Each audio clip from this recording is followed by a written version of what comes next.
This is Geetika ki Canadian Diary. Today we have a guest who has played an important role in hundreds of lives already. Who is that one person whom we all either adore or are afraid of? Seriously, do you really have to think about it? Think hard? It's always our teacher. Hindi, English, math, science, social studies, arts. These teachers have shaped our personalities, trajectories of our careers, aspirations, and in many ways shaped our futures. Let's get to know Sipra Chaudhury's journey as a teacher who first taught in Dubai and has now for the last 17 years been teaching in Canada. Welcome, Sipra. Thank you, Geetika, for having me. Thank you. My first question would be, I know that you are originally from India, Kolkata. Kolkata. Tell us, how was growing up for you back home in terms of schooling? What was the message being sent to you as a little girl at home, in school by the teachers? Growing up back home was pretty different from what growing up over here, because when I grew up, it was in the 70s and 80s over there, 70s school and 80s college and university. It was very different. But the most important difference was the use of technology, which I find at that time, during our time, there was no computers, no laptops, no Chromebooks, only handwritten notes. And I remember my parents telling me, and teachers also telling us, that you should write it down. Whatever you have, whatever you want to learn, you should write it down, because that way you are going to remember better. And I think this is true, partly true. And also one more thing is that our parents and teachers demanded respect, and we did respect them. But the difference, I feel, most of the time was out of fear. Nowadays, if you demand respect, it has to be out of love, not of fear. So if you want the kids to respect you, it has to be, you have to show them, you have to shower love on them.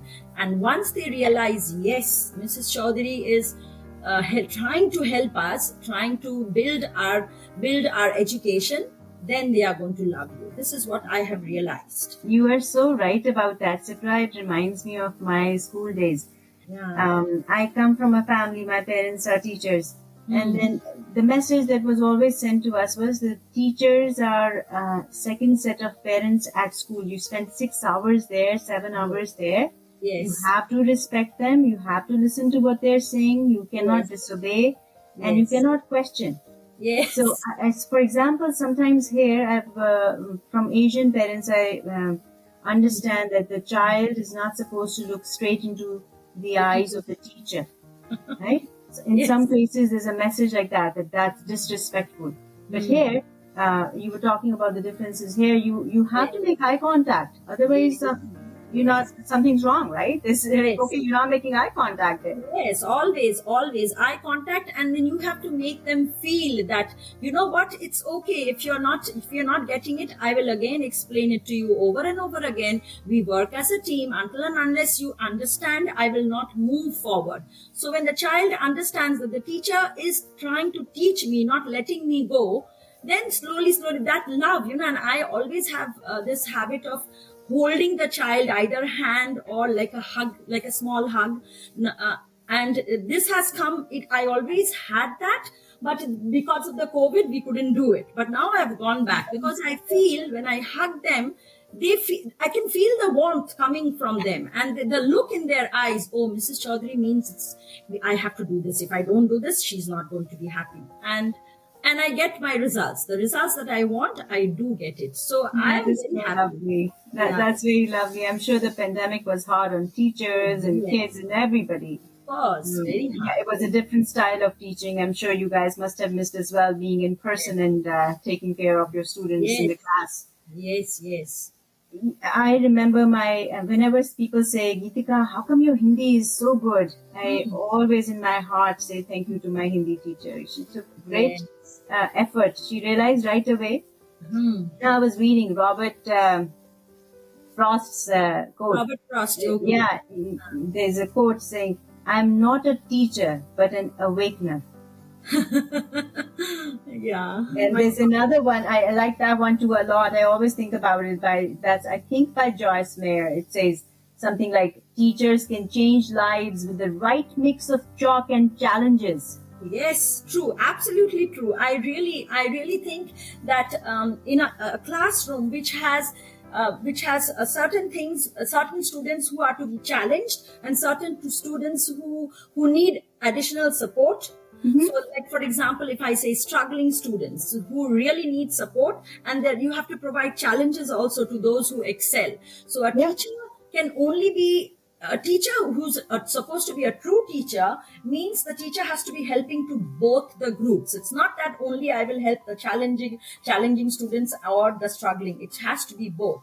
And since I work at a private school, we have a combination of these students, and it gives me pride to see now the children who are going to be challenged. I know they can excel, but the struggling student, when I notice or identify a struggling student, that is the moment I feel, oh, I have to bring her up. And that's how I keep on teaching or explaining over and over again, and until and unless that small child understands, I do not let it go. And this is I'm well known for this, because kids tell me, Mrs. Chaudhury, so we just started our school a week ago, and already I have told my kids, we all work as a team. So someone doesn't understand, we need to stop, we need to go back again. So this is the time for the good one, I mean for the students, other students to review, but the ones who are not understanding, come to the board and let's do it again.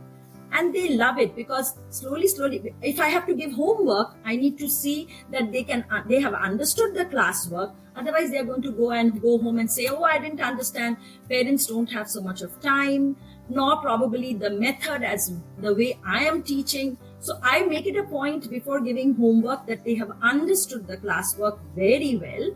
Then homework is a breeze for them. And parents have said thank you to me for that.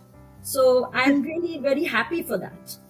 Sipra, I have to bring the topic of pandemic. Lots of parents are feeling it, and kids as well. Yes. That the 2-3 years of online Yes. studies has impacted kids' Yes. learning process. Yes. How are you seeing that a lot in the classrooms? How are you dealing with it? Yes. We see a lot of it. For example, I teach the grade 4s. So I have the 9-year-olds. 2 years ago, in grade 3, they did hybrid learning, online and at home sometimes. But the previous year, when they were in grade 2, probably they did not even come to school, and it was all online. So the first most important thing which is missing is their communication, social skills. Absolutely. Their social skills, it's totally nil. Social skills totally nil. They cannot get along. Now they have come to school and they have friends, but they are sometimes not, I would say, fighting, but they don't get along with their friends. I mean, team building is not happening. So No, they don't know no, how to work in a team, huh? Yes. And one more thing is their handwriting, their cursive writing, their printing. Oh my God. You give them one thing. Oh, Mrs. Chaudhury, again, can we do it in the computer? Yeah, no, you can't do it in the computer anymore. Those days you could do, because I had to teach you online. So I had to see everything online. But now, no, our school also insisted that we go back to the old, okay, if not 50-50, at least 60-40. Our school is a school which is built on technology. We have a lot of technological things happening in our school.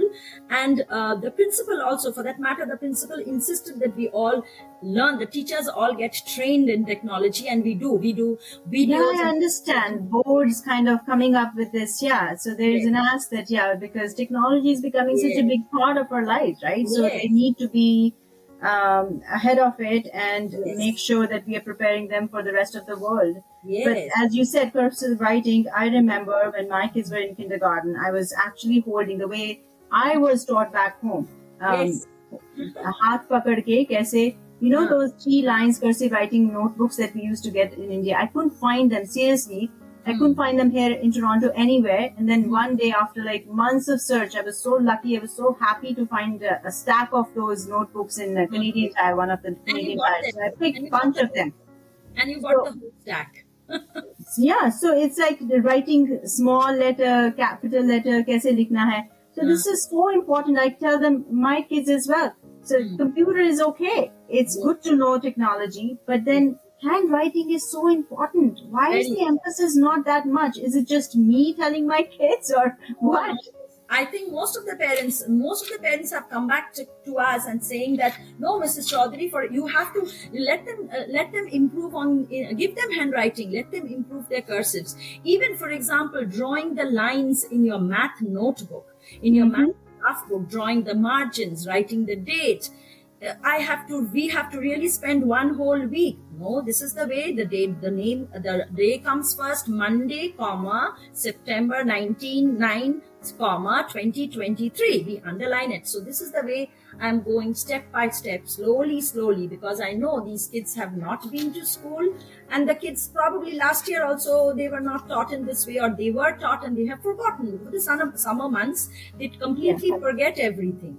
So that's the way we are moving forward. So tell me, what is a typical day for you in a classroom? I know that in India recently, most of us would remember that September 5th is celebrated as Teachers' Day. And then here in Canada, October 5th will be celebrated. I think that's a World Teacher Appreciation Day, October 5th, right? Yes. So tell me, as a teacher, what is a typical day for you in the classroom? Typical day for me in the classroom is I work in a private sector, so our routine is a little different from the public. Most probably, we have arrivals and drop-off duties. Teachers have arrivals and drop-off duties, which means when parents are dropping the kids, some of us have to be on duty and we bring the kid upstairs.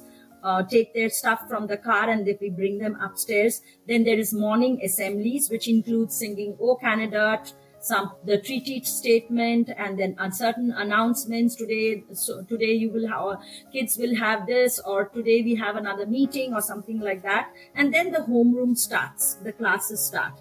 So the academic classes, they are all 40 minutes per period. Then we have recess and recess break. Usually we have two breaks. The first one usually is a snack break, where we encourage the kids to have a nutritional snack, if possible, a fresh fruit. And the second break is they go outside to play recess. And there's lunch break also and lunchtime also. Then we have extracurricular activities also. We have clubs. We have before school, after school. So people who are enrolled in the before school and after school activities, they can join these activities, which later on becomes very helpful, because there are homework club, yoga club, track and field club, cricket club, science club, math science club, a lot of other clubs. So these kids also get little extra help during these clubs, and they love it and they learn it. I teach Bollywood dance, so I have that club. Then there's what is the other dance club, jazz club, all these things we do have. So the teacher meetings and conferences, then we have teacher meetings and conferences. Private schools often emphasize on well-rounded education with opportunities for both academic excellence and personal development through extracurricular activities. So my day usually starts from 7:30, sometimes 8 till 4. It goes on like this. At the end of the day, we have again, I work till 4 o'clock, but if I'm in charge of any workshop or any of these clubs and programs, then I have to stay back and I have to attend them and take care of supervise these students. So Sipra, yes. Did you know this before you got into the profession, that this is going to be a hard profession? There is less appreciation. You spend so much time, Yes. Impacting, influencing, working with the kids. Yeah. Not 1, not 2, 5, 10, 20, 30 sometimes in the class. Yes. Did Yes. you know how much hard this is going to be? When I started teaching, I was very young, it was in India. I just started after my master's in English. I started. Then I came to Dubai, and I was teaching high school there. I enjoyed it. I enjoyed teaching the high school because there I was teaching Byron, I was teaching Keats, I was teaching Shakespeare. It gave me a lot of satisfaction because I knew these kids were all grown up and they enjoyed it. And then I came to Canada, and then I got into an international college, teaching grade 10, 11, 12 advanced and English and general English. But I didn't enjoy it at all because I felt, this is what I felt. Maybe I was not experienced to handle these kids. I felt that they are not interested in the teaching part of it. So then I moved to the elementary school, and first year was a little tough for me because when I used to, my vocabulary was probably was tough for these kids. So I said, dilapidated house. Mrs. Chaudhury, what does dilapidated mean? This is grade 4 or grade 3 asking you? Yes. So I said, this is going to be confiscated. Mrs. Chaudhury, what does confiscated mean? So then I realized I shouldn't be using these vocabulary. So after the first year, it was a breeze. And I now, at this point of time, after 17 years, I do love teaching this age group. They are Sipra, for those, and thank you so much for your hard work day in and day out. Thank you. For those who are trying to get into the profession here Yes. in Canada, any advice that you would give them? What should they have as a person, soft skills, hard skills, to be a teacher? Yeah. I would say that you have to come into this profession with an open mind, positive attitude and open mind, because we as teachers, we are always working with the students. We are growing with the students and exploring together. And we must remember that each student brings in their unique talents and their dreams, and we should be excited to see them. Also, there are a lot of challenges, but we must remember that challenges are where growth happens. Mistakes are opportunities to learn, and setbacks are stepping stones to success. So we need to embrace them with resilience and a growth mindset. Growth mindset is also very, very important. And of course, in our classroom, we always have kindness and respect. They are the guiding principles. So together we will actually, if you have kind and respect is so important, because when you are kind, you can demand respect. If you're not kind, if you're not loving, you cannot get respect. So both go hand in hand.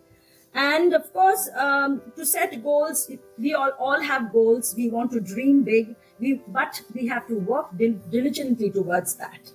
So I think this open-mindedness, positivity, taking whatever comes, as well as loving nature, approachable nature, loving nature, understanding nature, that is the most important thing to be a successful teacher.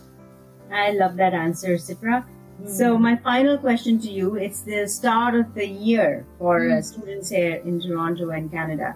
Yes. As a teacher, what is your message to students for the year ahead? Oh, I have been telling my students that always we work as a team. So that's what I kept on telling you, that even if some people, like in a private school, we have a mixture of, we get students who are excelling, we get students who are really, really struggling, and there are mediocre students. And I always make it a point and say that we are a team. If someone doesn't understand, we need to stop and we need to make that person understand or make that person know the concept. Until and unless, because what is the use of leaving her or him behind and moving forward, then we are not a team.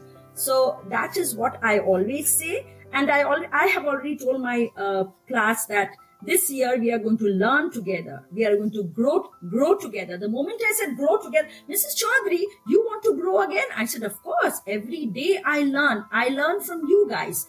I am not so 100% with my computer skills. So anything, when I get stuck, I said, who can help me? Who can help me? And one of them will come running. Mrs. Chaudhury, I will tell you, what do you want? And they will help me out. So we are learning together, we are growing together, and we will also explore certain things together. So that's what I have told my students this year. Thank you so much, Sipra. Lovely talking to you, and best of luck for your school year ahead with the students. Thank you, Geetika. Thank you for having me.